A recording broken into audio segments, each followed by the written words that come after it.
please. We'd like for everyone to be seated. If you would, so we can get the program underway. We'd like for everyone to be seated. And would the panelists please take their place at the table? And what? Yeah, you're right. And then what's international? Yeah.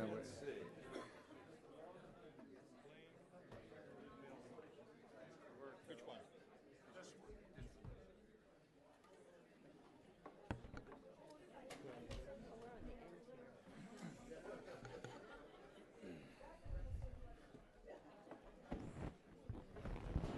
Once we get in, we're locked. So. We're one team.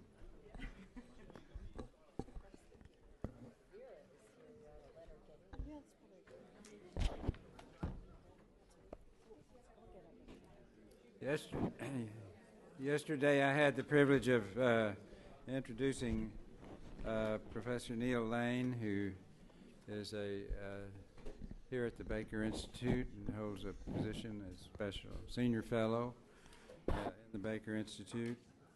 As you know, I'm sure most of you know that he was a provost here at Rice University, and then he was in Washington as the head of the Office of Science and Technology, and then with the National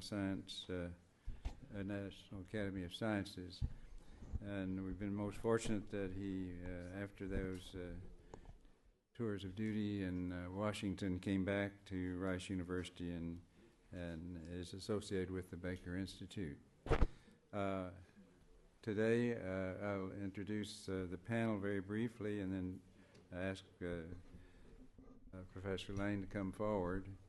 There's Dr. Leon Alkali, Ludmila Burakova, Dennis Grounds, David Longnecker.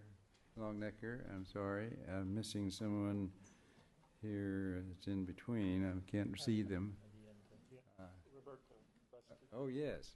Yes, Roberto Battiston. And he is here at the request of Sam Ting. Joan McGowan, Barbara Morgan, Bill Thompson, I know is here, yes, and as is Igor Savalev. And Neil?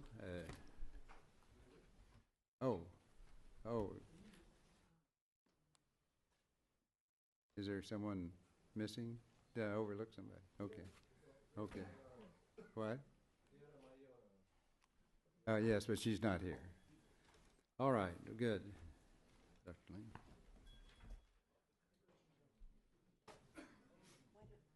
Thank you, Bobby. Good morning, everyone. It's already been a terrific morning for exchange of interesting information and anecdotes, which many of us, especially those of us who are not specialists in these areas, really appreciate. I want to welcome the panel. Thank everybody for coming. And everyone has been introduced, so I think we'll just start on this end and take brief comments from our panelists. This is a somewhat broader scope of science today, and I think I'm anticipating that many of the same issues that were talked about this morning will show up here as well, maybe some new ideas and some new issues. So please start. Thank you. Good morning. My name is Leon Alkali, and I work at the Jet Propulsion Lab in Pasadena. And I'm here in part in my capacity as the NSBRI Chief Technologist, working with Jeff Sutton and others at NSBRI.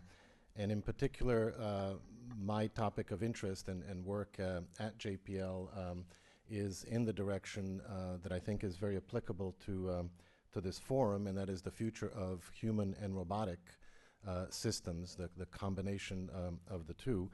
And I'd like to start with in a way with a conclusion, and then come back to this. I assume we each have 5 minutes. And please, yes.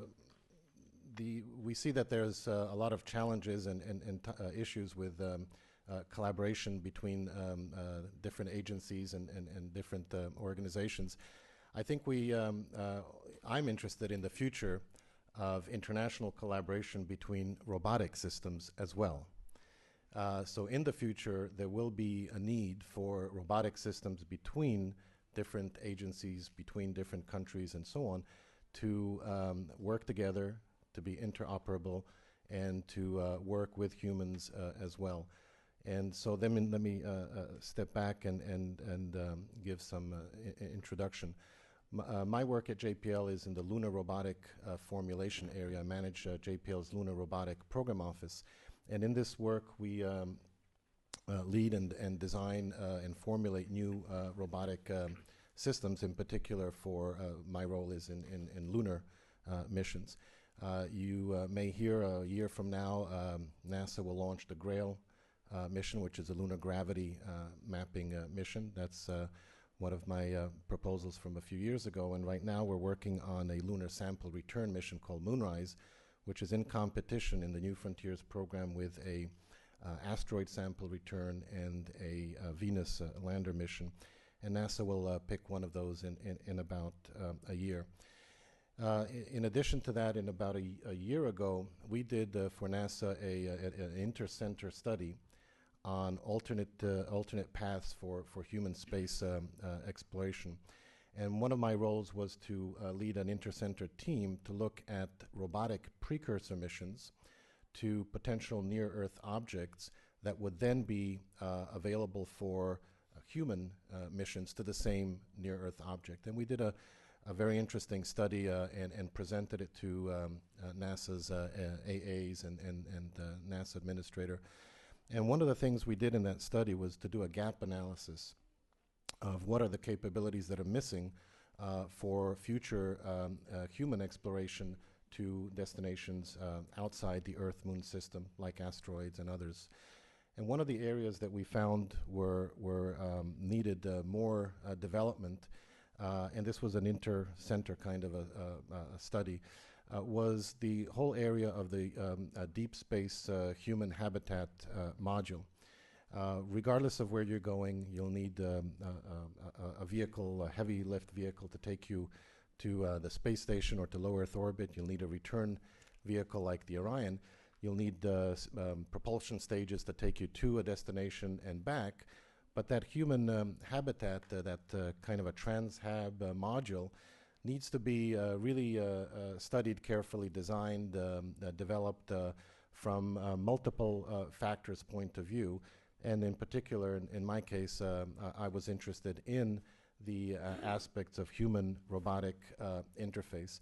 And we did envision that at some point at an asteroid or at a different destination, that there would be an opportunity or a need for a robotic assistant to an astronaut. This would be a autonomous robotic assistant that can go and accompany an astronaut during EVA, perform various functions at an asteroid or a different location where it could be in the forefront, the eyes and the sensors of the astronaut, all for the sake of human health and safety.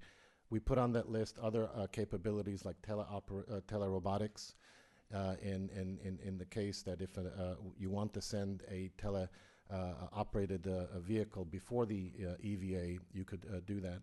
And then we also looked at the capabilities within the human habitat. The fact that you need to have all these sensors for remote, for non-invasive sensing of the environment, of the astronaut health and safety, and the whole systems engineering and interoperability of these systems was one of the key difficulties or challenges that we envisioned. And so this is an area that I see in the future would be of interest to this community, to certainly NSBRI, and one area that I hope to contribute. Thank you. I am Lyudmila Buravkova. I am scientific secretary of the Institute of Biomedical Problem, And also, I'm head of cell physiology department, and I clearly understand the morning session, morning round table, because I am also involved in joint scientific cooperation. But additional, my position, professor in Moscow State University, and I contact closely with the student. And now I would like to discuss with you and let some information about the situation in Russia with education at all and education in space biomedicine. And let me speak Russian. I'm sorry. В настоящее время образование At present, в России, education in Russia, в образовательных программах России in the educational programs of Russia, standardization is completed as far as the process is concerned. If Vera Mayorova were here, she would have told you in greater detail about it. But for many decades in Russia, higher education consisted of preparation of specialists, training of so-called specialists that we call specialitet. Right now, the higher education is divided in two sequential parts, bachelors and masters, and then they train PhDs of education. At present in Russia, there are huge research universities are being formed, often by way of mergers of other universities and institutes. Also, national universities are being formed, as well as federal universities. And those universities are funded very well. And the huge portion of that financing they are obligated to spend on research. And so therefore, it could be very soon that we, together with you, will be able to greet the representatives of universities who do research science, including space life sciences. In particular, Moscow State University is in close collaboration with our institute in many venues, many programs that concern medical space life sciences, as well as Moscow Medical Institute that participates in that program. In particular, there is a department that is headed by Professor Ushakov, and it's a department of the Moscow Medical Academy. It's an aviation medicine and space medicine department where the students are trained accordingly. Since our panel is international, I would like to tell you about certain opportunities that exist and also give you some examples of collaboration and student training in that area. First of all, at present, Russia has FFIE grants that are called mobility grants and graduate student grants, and they are able to receive financial support in order to travel to other institutions and universities of Russia and even abroad. And second, there is an experience of creation of joint virtual laboratories. For example, that has been done with France and within the framework of state agreements, intergovernmental agreements between France and Russia. In particular, there was a laboratory created last year, and this allows us to circumvent certain formalities. Specifically, for instance, French students arrive to do their graduate thesis on our ground, and we're also going to send our graduate students to do research work to Angers University. What I'm saying is it's necessary to have intergovernmental, inter-university and inter-institute agreements, as well as agreements, as well as chemistry that we spoke about yesterday. This is necessary. There are necessary contacts among researchers that need to exist. And a great experience of such contacts exists between the Life Sciences Institute and Technical University of Dresden. We conduct annual schools or workshops for students internationally in space biology and medicine. And we alternate years. One year that school is organized in Moscow and the other year in Dresden. And I'm very happy to present it at this international summit, that the experience of the European Space Agency that has supported the participation of young people in conferences in the area of space medicine and biology that is organized by ESA is also extremely popular. And the students from all the countries submit applications for similar grants for young scientists. And I know that it's on a regular basis that Russian graduate students win those grants, receive those grants in order to support such, that are geared to support such trips.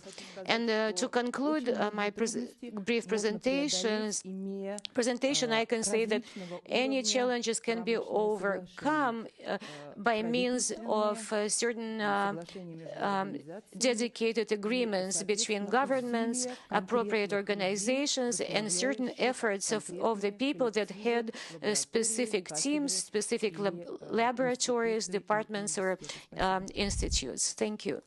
Thank you very much, Dr. Batista. Good morning. I'm Roberto Battistone. I'm here on my function as Deputy Spokesperson for the AMS collaboration, working with Sam Ting, which is not here today. And in Europe, I work with Italian Space Agency with CERN. Obviously, space has always been an inspiration for mankind.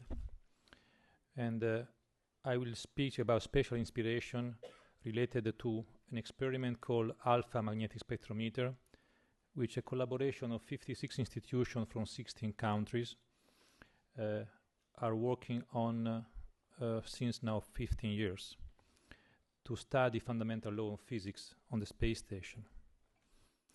For physicists, exploration of the frontier of space and time and the origins is what makes space so fascinating. Indeed, as been mentioned also before, space should be the only physical frontier for the mankind, inspiring peaceful collaboration, crossing culture and geographical borders. AMS is an experiment designed to try to detect new form of matter reaching us from the depth of space. We know indeed that we are made by a kind of matter which is negligible, less than 5%, of the total balance of matter and energy. The rest is unknown. We know that 23% is composed of another form of matter, the dark matter. But this is just a theoretical speculation. In reality, we do not know. We also think that the remaining 73% is a new form of energy embedded in the texture of space and time. We call it dark energy, and it is even more mysterious. We also know that the other form of matter should exist, but we have never seen them. Nuclear antimatter, in the form of antinuclei of helium and carbon, must exist, unless fundamental laws and symmetries of nature are violated at the beginning of the universe. But so far, no one has seen them. Other forms of matter, like matter composed by strange quark, should exist in the universe, but again, not seen so far. So we live in a very exciting time. Never before we were so knowingly ignorant of nature, so we know that we don't know. And this is the most powerful message for the new generation. AMS on the International Space Station can contribute to unveil some of these big mysteries. The experiment has been designed to search for signs of this new type of matter. New world might open to our eyes. So, such is a very powerful message for the young generation of scientists. And only the International Space Station makes AMS possible. Because of the weight of this experiment, more than 7 tons, the size, the power, several kilowatt, the amount of data produced, and the extremely long time operation for searching for rare event. All these things are only provided by the International Space Station. Recently, the head of the agencies have decided to extend the life of the ISS to 2020 and certifying it to possible extension to 2028. And this indeed will give to AMS a unique opportunity to exploit the scientific potential of operating in space for so long, searching for exotic form of matter which may form our universe. And because of this opportunity, we have recently re-implemented the configuration of the experiment based on a permanent magnet, which will give us the lifetime matching the duration of the International Space Station. Students are attracted from the science of AMS, both from the science but also for the technological challenges represented by space. Both graduate and undergraduate students have contributed to the construction, test, and commissioning of the experiment, missing engineering and physics competences aimed to unique goal, exploring the unknown from the ISS. Most important, a global international collaboration like AMS creates opportunities for collaborating among countries. For example, thanks to the AMS, the Italian Space Agency has started to collaborate with China and Taiwan in various fields, from pure science like AMS on the ISS to application of particle detector technologies for Earth and atmospheric monitoring application. This would have been impossible without the collaboration of a global collaboration started with AMS, with various universities and institutes to develop detector and subsystem for the experiment. The station itself is an example of successful global collaboration among space agencies from several countries. International scientific collaboration of the size of AMS, however, are common in the field of high-energy physics. CERN was mentioned before several times, much less in the field of space science. So AMS is setting a new standard in university education, international collaboration, space technology, all driven by very exciting scientific motivation. Thank you for this organization. Thank you. Thank you very much. Dennis Grounds. Yes, well, I introduced myself yesterday. I'm Dennis Grounds, the program manager for NASA's Human Research Program. And today I thought it would be interesting and enlightening to talk about an education and outreach project that we've instituted internationally that's in mid-form at the moment. And the aspects of the project is called Space Explorer International Fitness Challenge. And I'd like to tell you a few aspects of how it came to be and where it's headed and what might come out of it. First, I would like to tell you that the inspiration for this project came from some people in this room. Chiaki Makai talked about Medaka fish and how it had affected the lives of many students in Japan. That was pretty much a national education and outreach program. And our Russian colleagues last year, I believe, talked about the seed-to-seed project with tomatoes and how it had persisted in classrooms today. Those plants are still in classrooms, and these children are still benefiting from the science associated with that. With that inspiration, we looked at what problems were within the realm of human research and said that one of the problems that we touch on with both exercise and nutrition would be the problem of childhood obesity that is common to many of our international partners. It's a problem that many nations have engaged in at the national level. And it's one in which we offer a unique set of both information and inspiration because of the visibility of the International Space Station and the astronauts.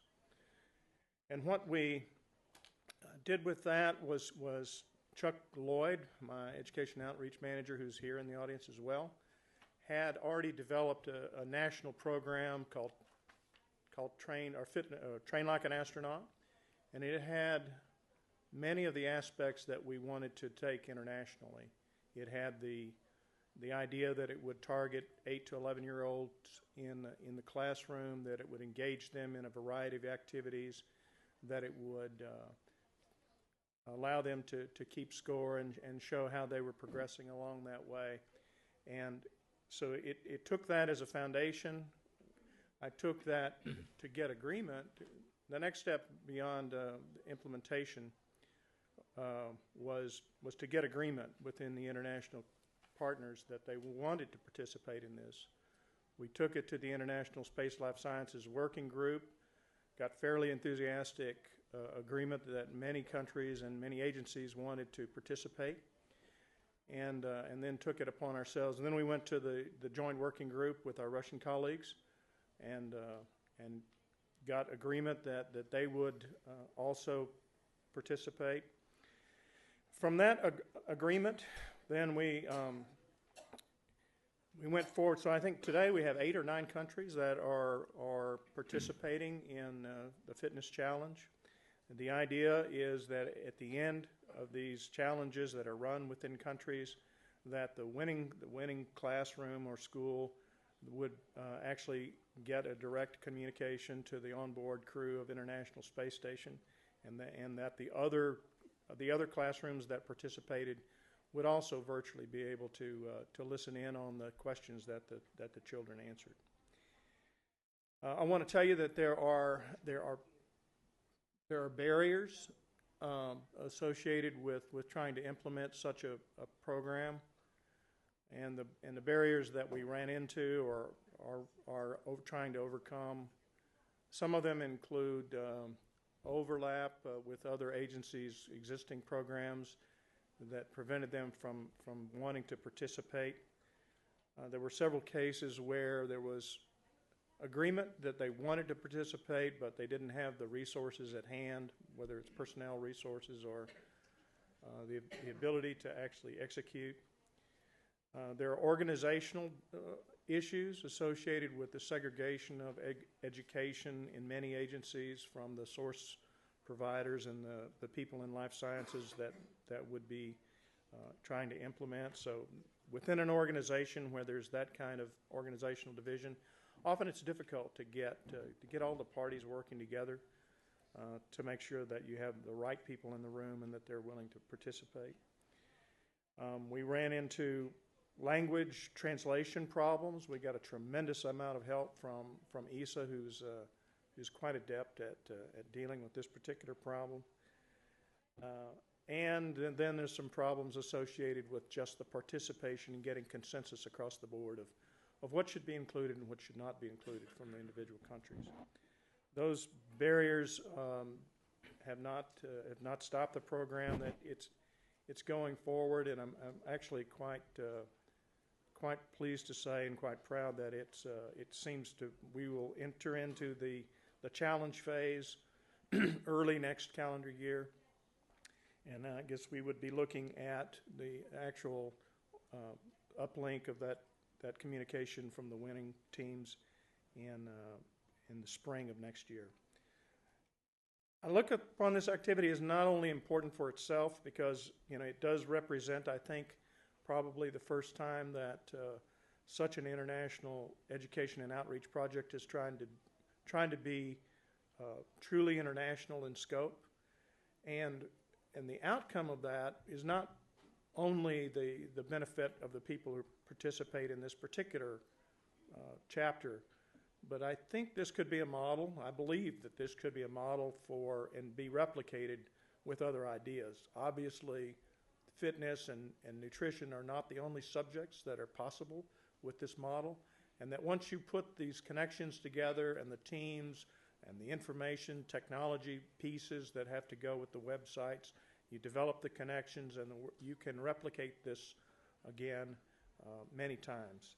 So I think with that, I'm looking forward to the successful execution of that, and I'd like to thank all the people on my team that make that possible every day, and the other agencies that have engaged with us on that. Thank you very much, Dennis. David Lonnecker. Good morning, everybody. First of all, I'd like to thank the panelists who've gone before us so far this morning. It's been an eye-opener to look at some new areas here for discussion this morning, and certainly I appreciate that. We've had a great discussion about collaboration. and certainly collaboration is important for all of us. We've talked about that extensively, and my activities involve medical schools in the United States and Canada. The Association of American Medical Colleges represents all the medical schools in the U.S. and Canada and about 400 teaching hospitals. And we find that this move towards collaboration and team science is really fundamental throughout their activities. So I fully support that. But I think we've discussed that at some length. And I wanted to make some comments in another direction that really reflect back on yesterday morning when Amy Cronenberg asked you, Chuck, about what are you going to do with your government to get them to fund the things, to get them involved in funding the things we do. And I've reflected on that for some time since that question yesterday. Another aspect of my life is I serve on the advisory board for the Smithsonian Environmental Research Center.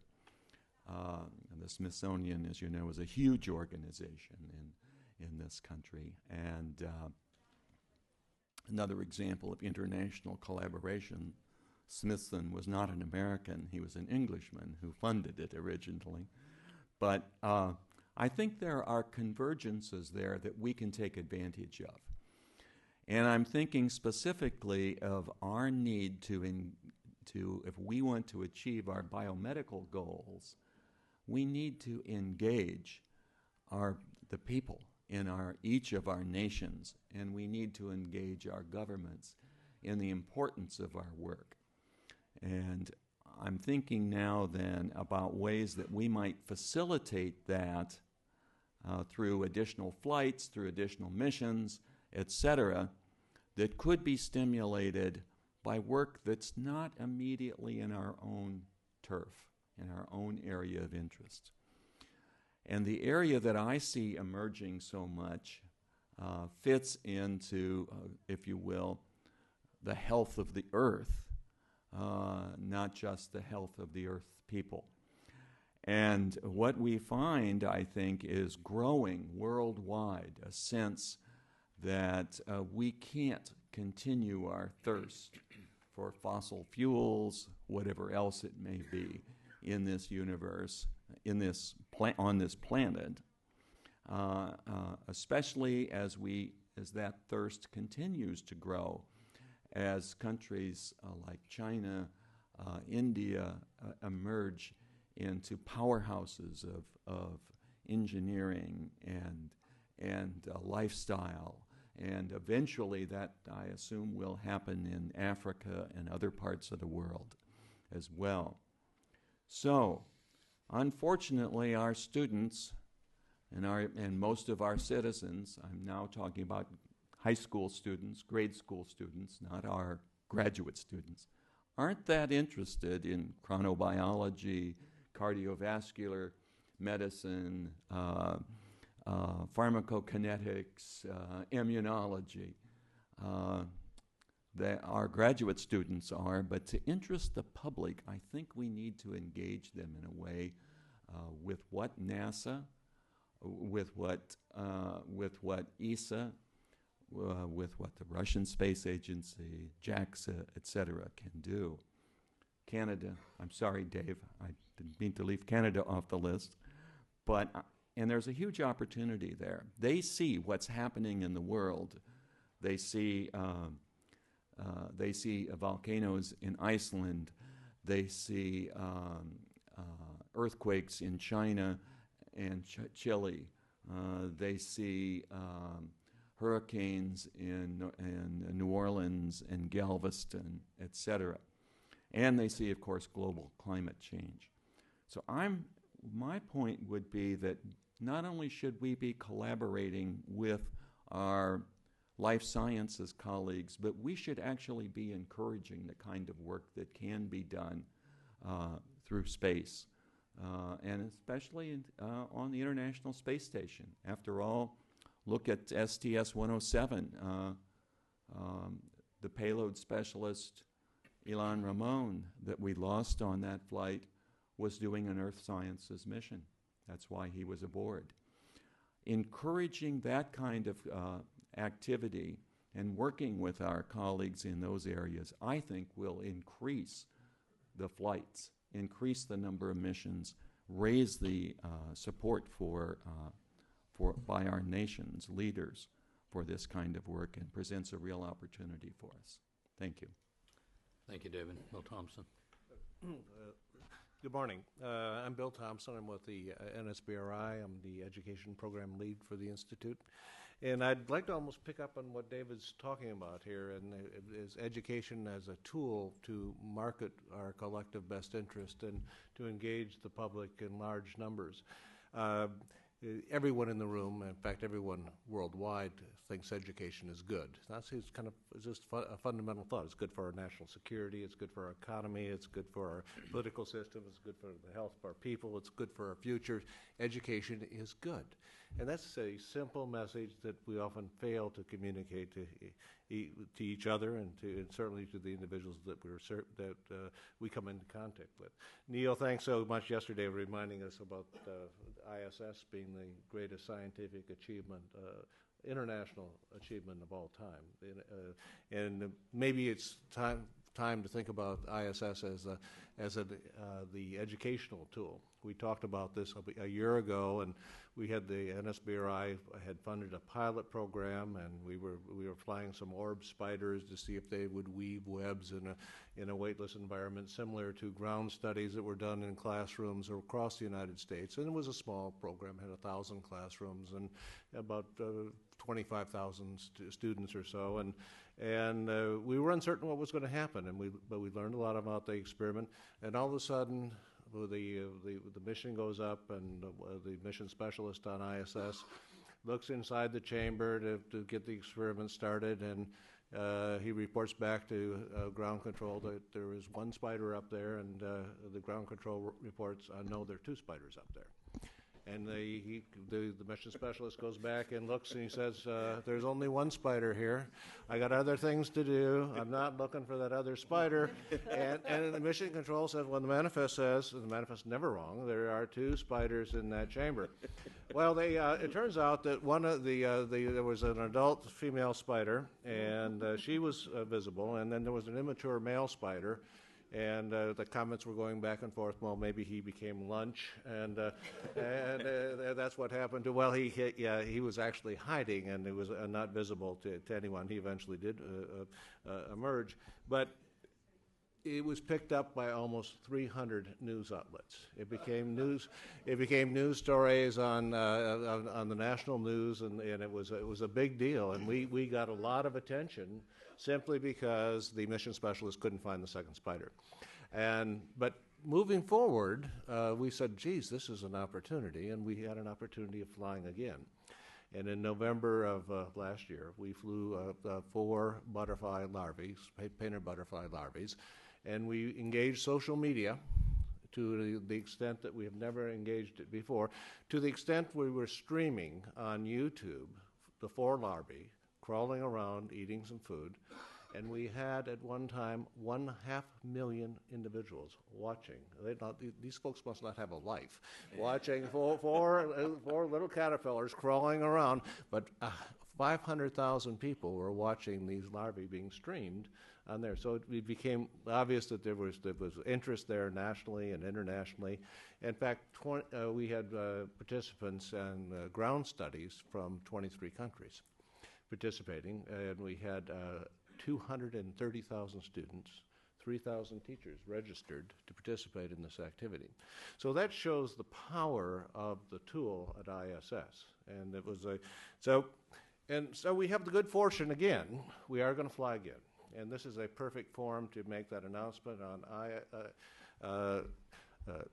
Charlie, on STS-133, we're scheduled to fly a plant experiment. Dr. Seekoff has agreed to help us with. He, by the way, is he's probably one of the world's experts in plant physiology and plant growth.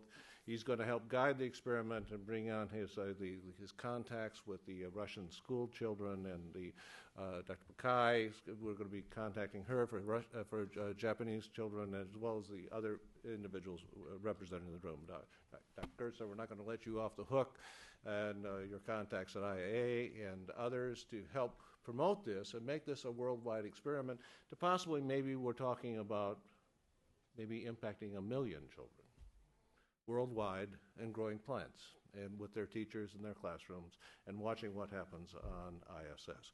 So it's a wonderful opportunity. So it's the worst of times, the best of times, but it's the best of times right now to engage school children, their parents, and the publics in ways that we've never done before. So we're looking forward to this year and next year and moving us forward collectively as a group in our mutual best interest. Thank you. Thank you, Bill. Joan, please. Hi, I'm Joan McGowan, and I'm from the National Institutes of Health. And so I'm sort of an alien among you in that I am from a non-space agency. And so my focus is going to be talking a little bit about the role that your collaboration in all of your different countries with the non-space agencies may do to benefit you. And specifically at the National Institutes of Health, I am the director of the Division of Musculoskeletal Diseases. You heard the other day, bones and joints, within the National Institute of Arthritis, Musculoskeletal, and Skin Diseases. And I've been a party to developing a new initiative between NIH and NASA. And collaborations between our two agencies are not new, nor is the enthusiasm of NIH scientists for NASA's scientists new. In fact, in 1957, NIH received a letter from two young boys who were called the Rocket Boys, who had an idea. They wanted to build a rocket. And they sent a letter to the National Institutes of Health and said, we have a great idea for building a rocket, and we'd like you to fund it. We need about $10. And this was sent to our Division of Research Grants to review. And they did look at it, and they wrote a letter back to the boys and said, we think your ideas are really great. This is not within the mission of the National Institutes of Health, but we've taken up a collection, and here's your $10, and good luck with your project. So I want to be clear, that wasn't public money, but I think it indicates that there's great enthusiasm for space and NASA science. As you know, in 1957, we were in the Sputnik era, so we were really, we had captured the imagination of a lot of children in the United States at that time, including me. I'm sorry to say, and I don't like that comment about, not having a life, because I was watching that with my granddaughters. And I happened to be privileged to see that launch in November and to meet some of the arachnid specialists. So I had a real interest in that, and I think you really have captured something by capturing educators and school children and the public.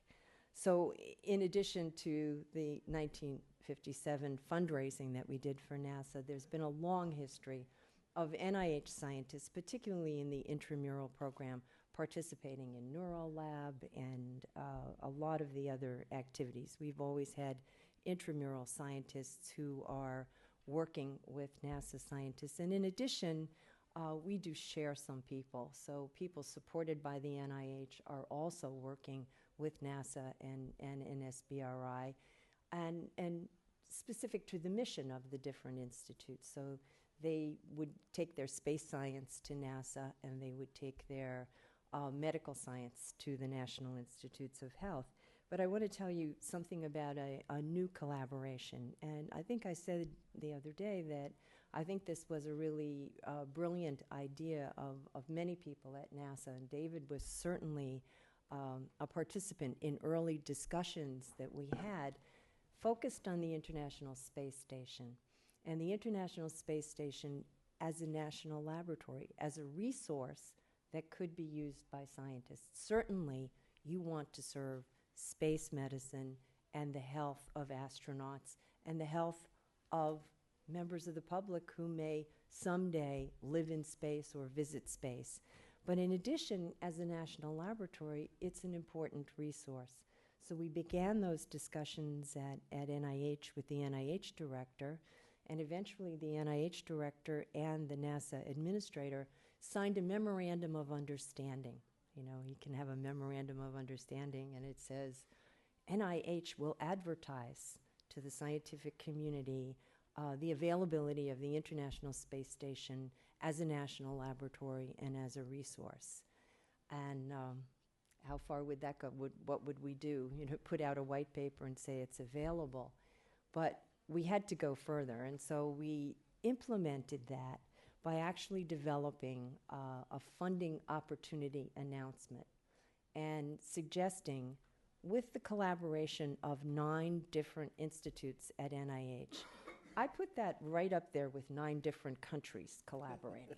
So we're very proud of the fact that we had 9 different of these individual institutes, the Heart Institute, the Aging Institute, the Neurologic Science Institute, all collaborating to develop a funding opportunity announcement, not for people who already work with NASA and know the game, but for scientists who would be reading NIH funding opportunity announcements who'd never worked in space before but had a good idea. And part of the challenge we had is we recognized that those people don't know how to prepare an experiment for space. So with the help of several key people at NASA, and yesterday you saw Julie Robinson was here. She was enormously helpful to us, and 2 other people whom I haven't seen here yet, Neil Pellis and Mark Uran from headquarters, were incredibly helpful to us in designing something that would enable scientists to have, it's a 2-part opportunity. The first part is preparing your idea to an experimental protocol that will become payload and will be able to be implemented in space. And we had a meeting here in Houston at the Johnson Space Center. It was kind of a dating bar between scientists interested in this opportunity and the contractors who work with NASA, who know what you need to know to develop something to the point of actual flight. And that was successful. It's available on videotape. And NASA has also opened an office that will counsel investigators who want to use the International Space Station.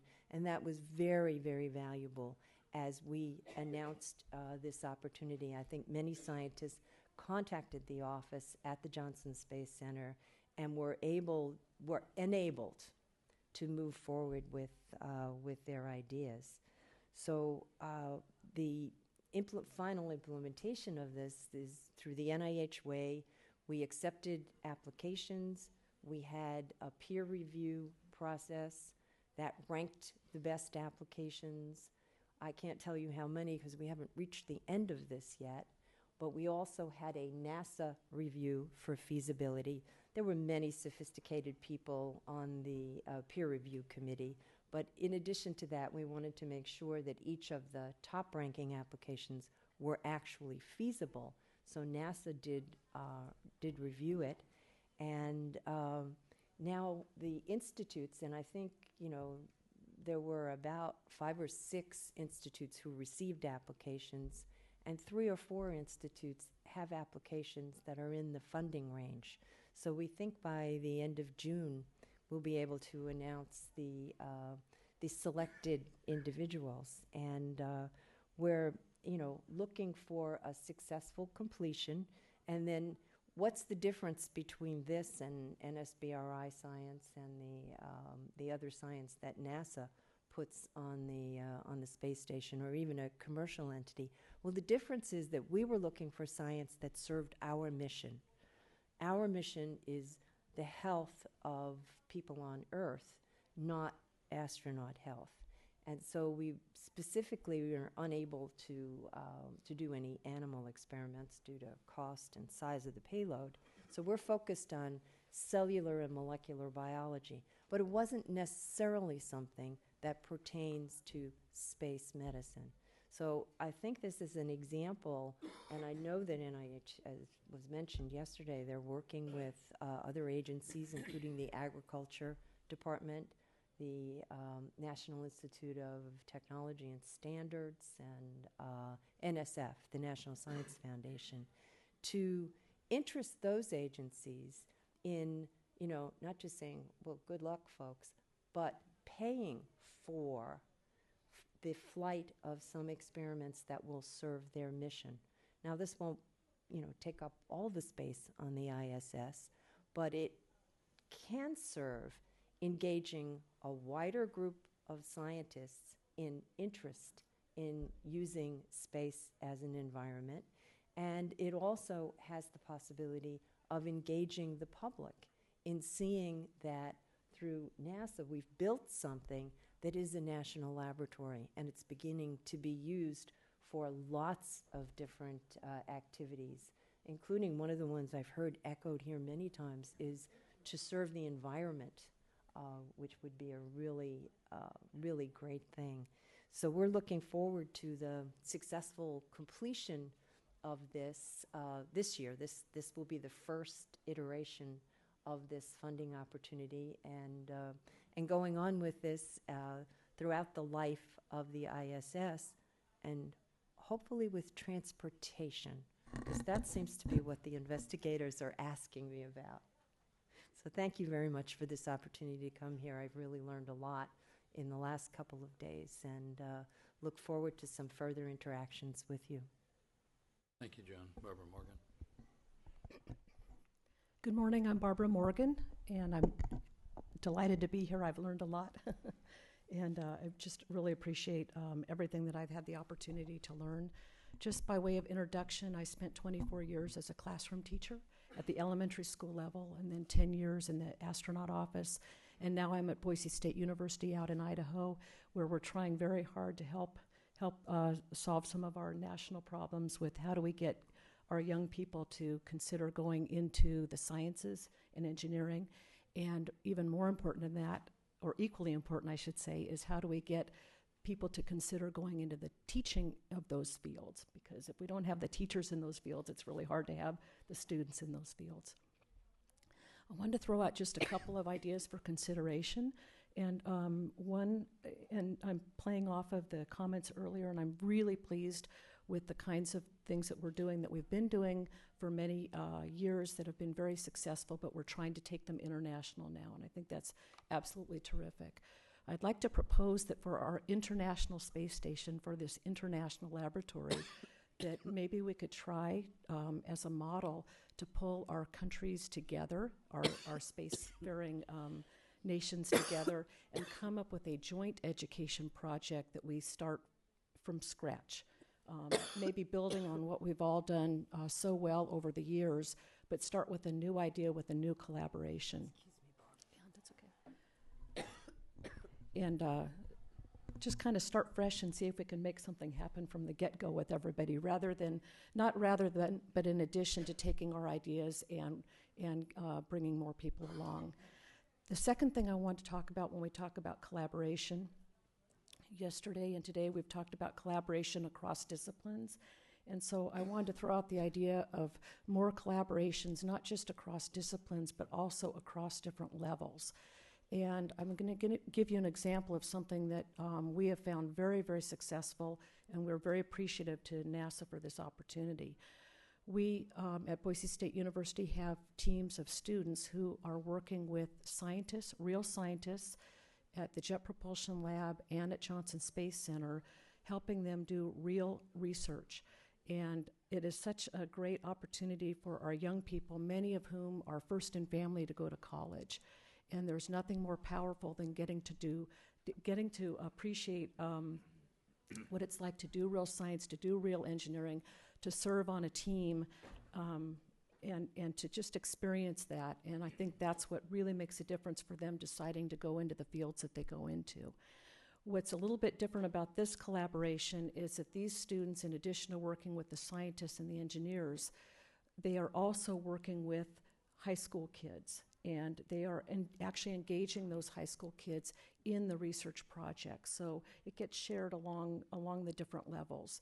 And the only thing that I can think would make it better would be if there were more opportunities for more of our students to do this, and our teachers as well, and if we could actually have them be international in scope.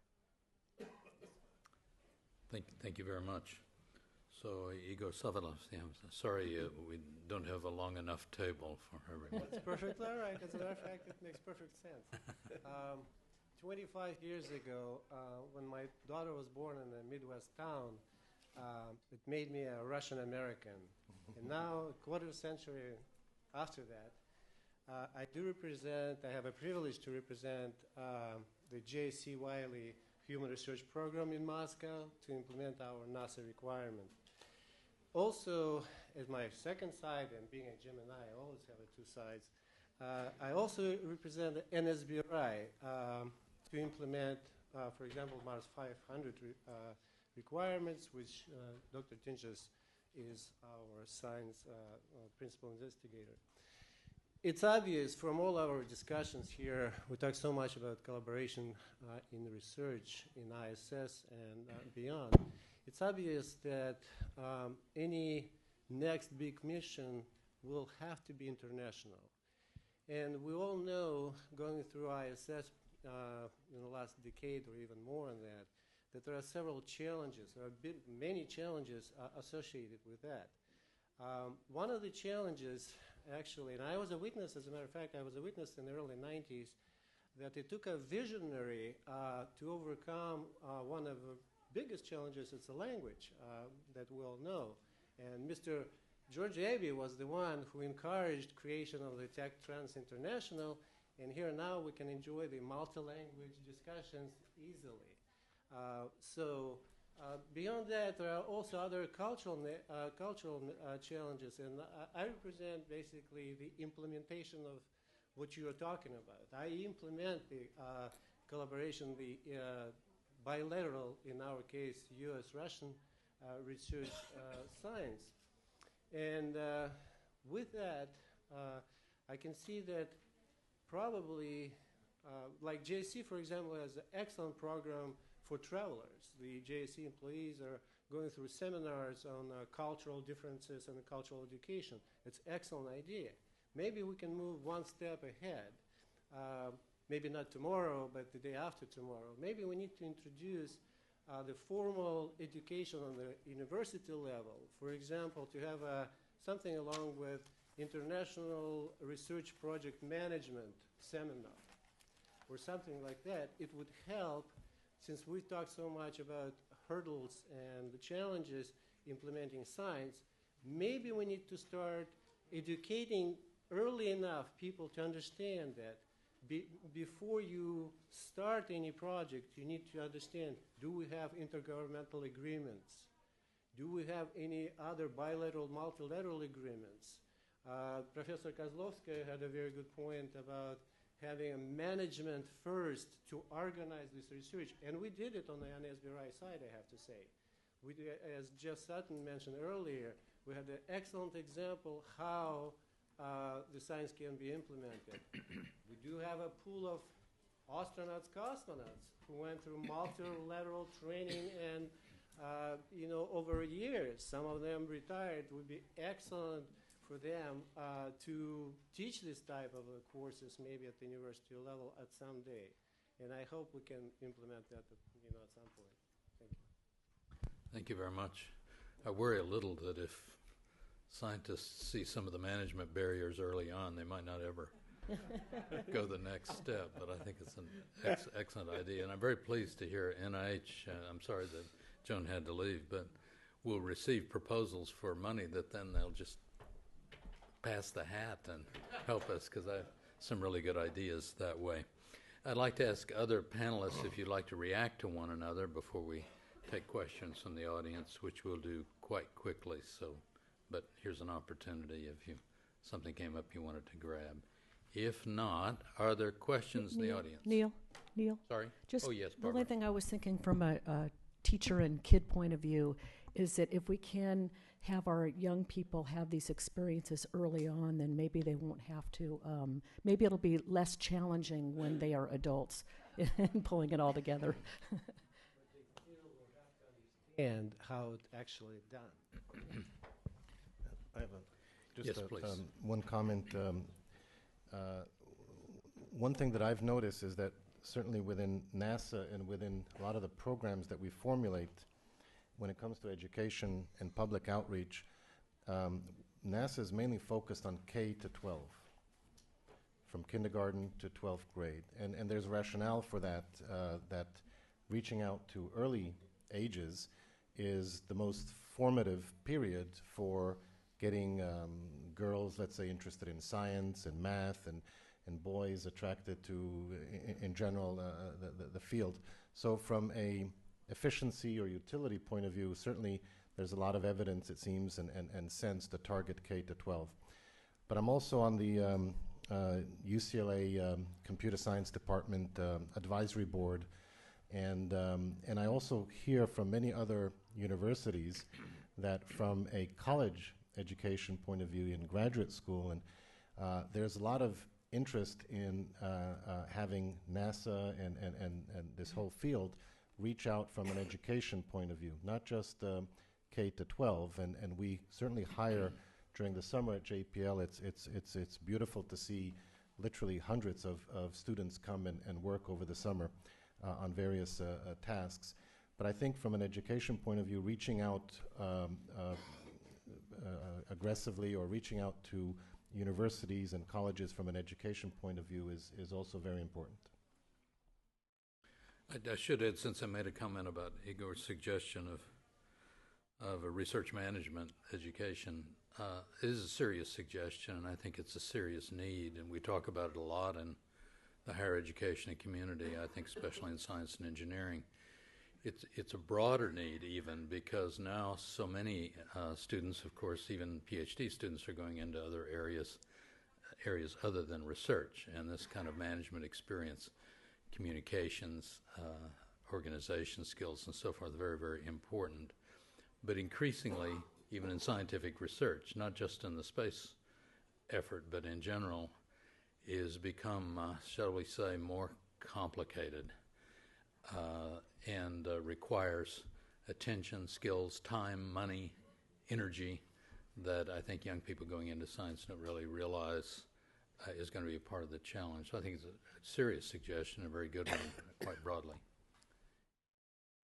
Neil, I'd like to pick up on what Leon Alkali said and also refer back to Bill Thompson's comments and ask you about what is, in our best tradition, both a challenge and an opportunity. The opportunity is to take advantage of keen minds at the graduate level, at the postgraduate level. We have, I'm pleased that International Space University was started by one of my students. We have its faculty, its president here. They graduate enthusiasts. Bill Thompson supports through NSBRI a program which we have at Harvard and MIT, and also there's at Texas A&M University, in which we get a small number of PhD candidates who are dedicated to the field of bioastronautics and help do some training down here. That's great at the top level, and there is room for them, and there is, I assure you, far more demand than we can supply. At the lower end, not intellectually but chronologically, we have these kids who are space cadets, the ones who had all of those hits that Bill referred to on the website, and then we lose them. At the high school age, we lose them. I was the director of a space grant consortium for a while, and I assure you, it is so frustrating to go to high schools and try to go and get teaching units based upon space introduced into the high school curriculum. And any of you who have tried this have probably had the experience of being told, that's a very nice idea, but it's not in the standards examination. It will not help us with our ratings in the state, and we would get no, and there was this, I'm afraid, gap out of which only the most dedicated, enthusiastic students appear and survive. So I'm anxious to hear any suggestions the panel has of how to keep the flame alive. Thank you. Comments? Charlie, what? Charlie. The No, administrator. I'm Charlie Bolden, and I appreciate both Larry's comment and Leon's. And it's interesting, particularly Leon's, because one of my complaints when I became the NASA administrator was that we had no focus on K through 12. You know, it wasn't very organized anyway. That was my impression. Now, I am now finding that it isn't focused. We do a lot of things, but it's just disparate. We have a tremendous organization that Larry just referred to called the Space Grant Consortium, and they tend to focus on university level and post-grad. So when we want to reach kids in middle school or elementary school, and we tried to go to the Space Grant Consortium, as we have done through a program called the Summer of Innovation, we found that they had no experience or limited experience with middle school kids. And so the vehicle that we were trying to use to reach these kids, they didn't have a clue. Right. And that is not a criticism of them. They did what they were supposed to do. They serviced universities and post-grads.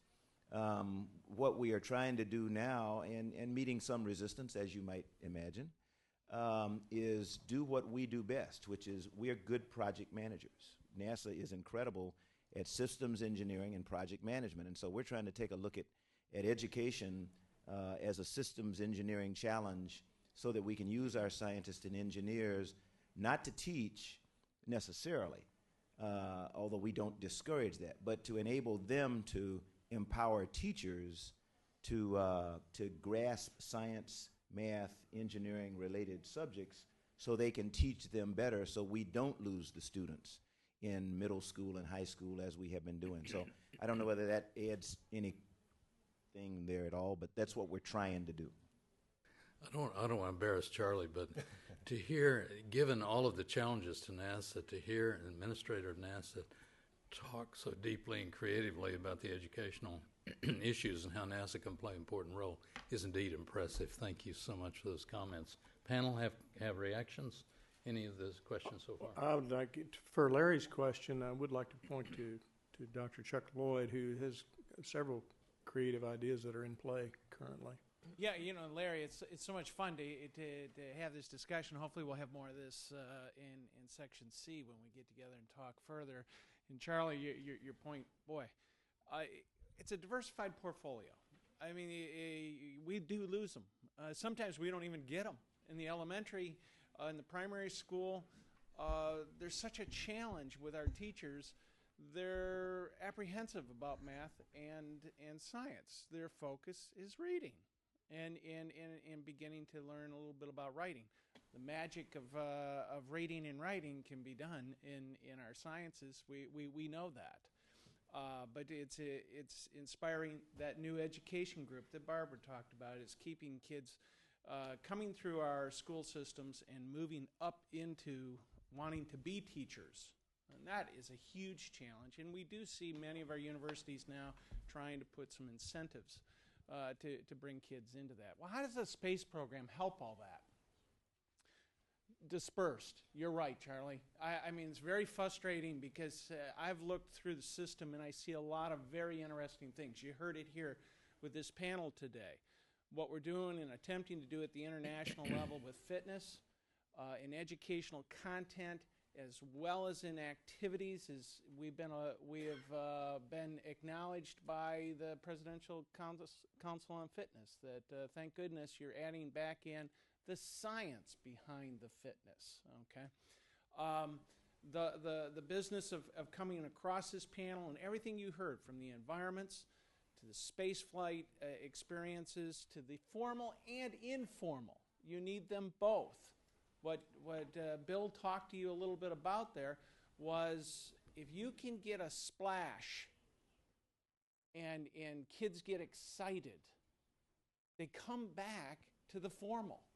Okay, we're attempting to now work with the Girl Scouts, not to just do activities, not just to have some fun together, but we've put them in a formal prospective study. It's added a lot of extra work because you're working with minors. But the fact of the matter is you're now trying to really find out how informal education focused on space flight can help or is not helping. Okay? That's the tradition of science. Let's find out if you built something and it's no good. Okay? It might be great. So we're moving down that road as well, as this is working with formal groups like the Girl Scouts, the Boys and Girls Clubs. We have found already a huge open mass that you can go after if you seek to give them content. I think what the magic of this group is, you have the science, you have the content, and what we call it is math and science at work. Math and science at work. We do that every day. And you're right, Charlie, I don't want the researchers to teach. That's a profession. I want them to bring that expertise and help our teachers teach. Okay? I think your Summer of Innovation is doing exactly that. The message is very clear. Let's help these teachers reach back in and get their kids. They're the ones that have the access. Big challenge I see for this whole business is how do you measure it? How do you keep bringing it back to the government and saying, we spent money on this and it was worth it? Okay. Thank you. The reactions on the panel? Well, I was also hoping you would point out the one place where we had reached to the high school level, and that was to try to define problems that either come out of our particular disciplines that are definable for the advanced placement courses. This is not the core curricula that goes into the standardized testing, but get interesting problems in the hands of students. And we've done that with the advanced placement courses, and to look deeply within our own disciplines and our own science to find those problems that translate well to the high school level. Dennis, that's that math and science at work. That's what that is. It's free response questions for advanced placement. Other panelists, please. If I just might, Charlie, I'm glad you're trusting your instincts as a former fighter pilot. You are absolutely correct. A lot of attention needs to be done in the K-12 arena. I'm glad that you're focusing on it. NASA is excellent at project management. NASA is also excellent at technology. And I think we would not be responsible if we didn't think about the ways in which we can use the technologies that we currently have that are available to us. Just about every kid in the country now, regardless of socioeconomic status, has a handheld device. So we've got to figure out new ways to use those tools to help advance education. And I appreciate your comment. Chuck's absolutely correct. It's the metric is how do we measure what it is? It's so we have 500,000 people watching a larvae. We know they're watching it because we have a web analytics. But so what? Are they actually learning anything? And that's the next step and the next level we have to look at.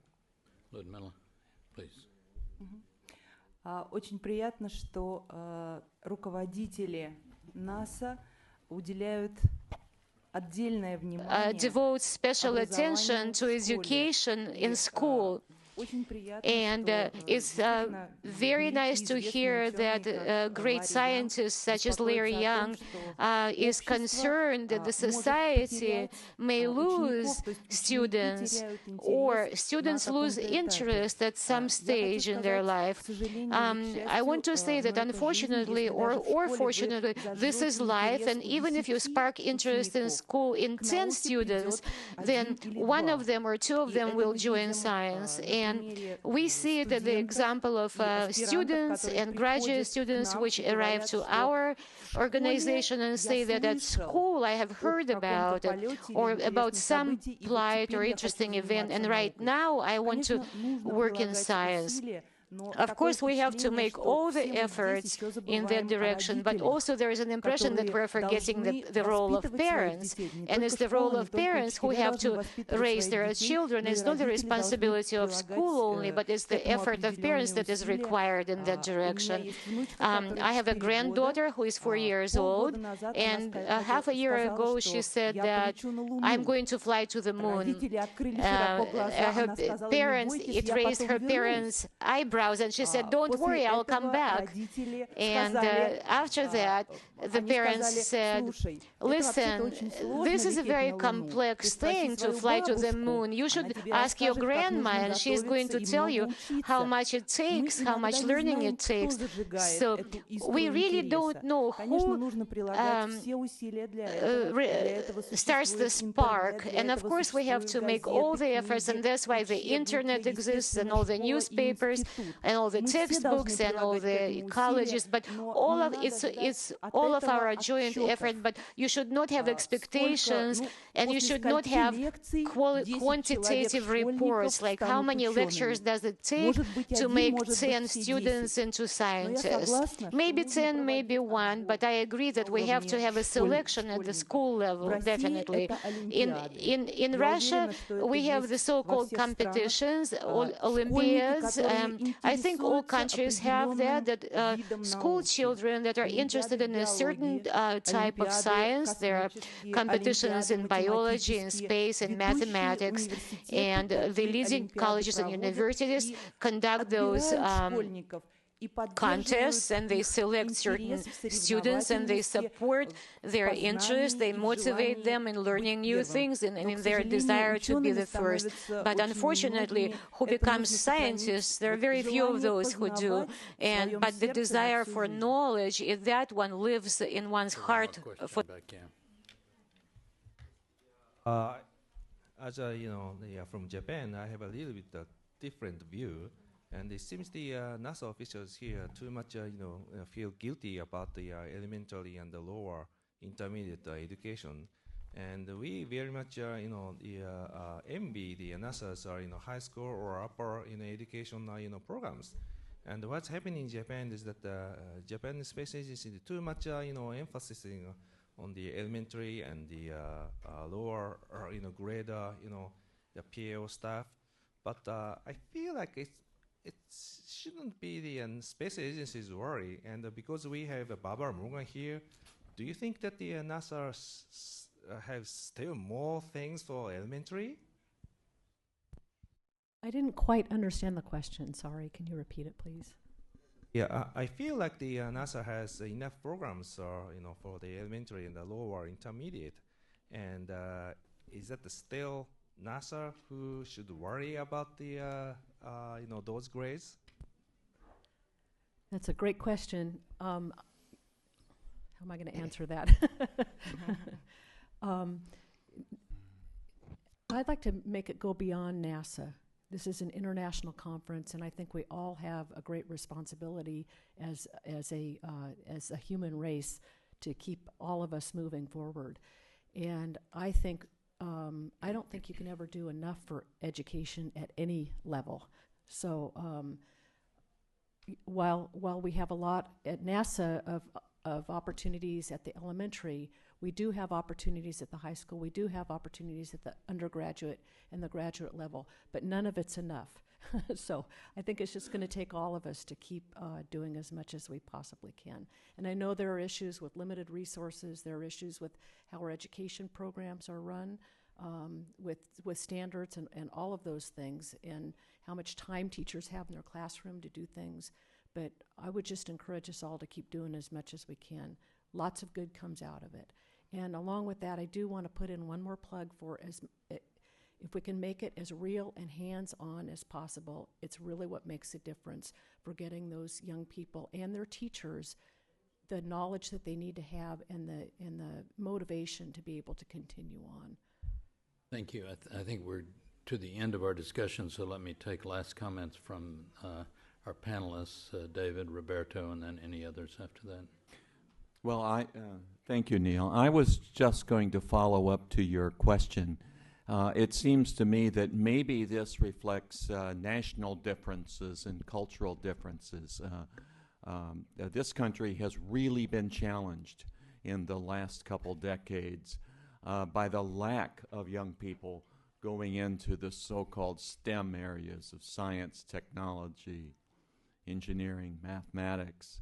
I think because they've seen the success of Russian magnates driving 80-meter ships around on their leisure time, and American CEOs flying around in their private aircraft. It's influenced people to move away. We raise quite a group of very talented and intellectually skilled young people, but they were all going into MBA programs and law degrees, etc. Actually, what we're seeing in medicine now, probably as a result, we think, of the global economic meltdown, is a return to medical school applications. They've gone up significantly, and that has been seen previously in times of economic decline. I'm hoping the same is reflected in the engineering schools of the caliber of Rice and whatever as we look forward. Thank you, Roberto. I will not comment on the size of the decline in students into mathematics, especially in this country. I think I have great respect for what science and mathematics means in the United States. I mean, is an example for all over the world. But I would like to make a comment about space and about focusing. I think space can be an inspiration. Space can be an inspiration, especially for young generation. But then focusing about what to do with space is extremely important. I give an example. Recently, I contributed to make a very large exhibition about the frontier of astrophysics and the origin of the universe. And I was shocked about how strong positive reaction got from not only from the K to 12, as you call you, but from the entire public, the moment they understand they are part of the universe themselves. That what the scientists look in space, to the beginning of the time in space, or to planet or to the sun, is something related to their own existence, both at the level of the physical existence and both at the level of the cultural background on which our society exists. So in the same spirit, I think a space station as a large facility should not only inspire generically for technology, medicine, education, should find a few key elements which justify young people to enter this field, which means sacrifice, study, tens of years of dedication to get to a goal. The moment the goal is set, then you can drive people. The moment you remain generic about the fascination, about the frontier and so on, eventually these people will go to finance, will go to business, they go to somewhere else because they see a goal. And science, the strength of science is about having a goal, not just because it's mathematical or nice or whatever. So in this sense, I think various comments which I heard today about focusing that to few cases which really motivate people maybe can be useful. Thank you. So I think Joan has the last word here. Well, I'm sorry, I was just going to say that NASA has an inspiring mission, and I think getting that in front of the public is bound to attract people to science and technology, but NASA can't take on the mission of helping science and engineering education at the K through 12. NIH as an agency doesn't do much with that age group. But I've always admired a program in England where they add supplements to grants to encourage their scientists, because it really is the scientific community. It's the community of all your university scientists who are engaged in research to try to attract the next generation. So in England, they give supplements to their research grants to encourage speaking to the public. And as you submit your grant, you give them a plan of what you're going to do. Either you're going to speak to the Girl Scouts or elementary schools, and there's actually some funding that's added to your grant to encourage you. So we like to say at NIH, you can't herd cats, but you can move the food, and they'll go in that direction. So it's the responsibility of the whole scientific community, not just the agencies. Thank you very much, and please join me in thanking our panel.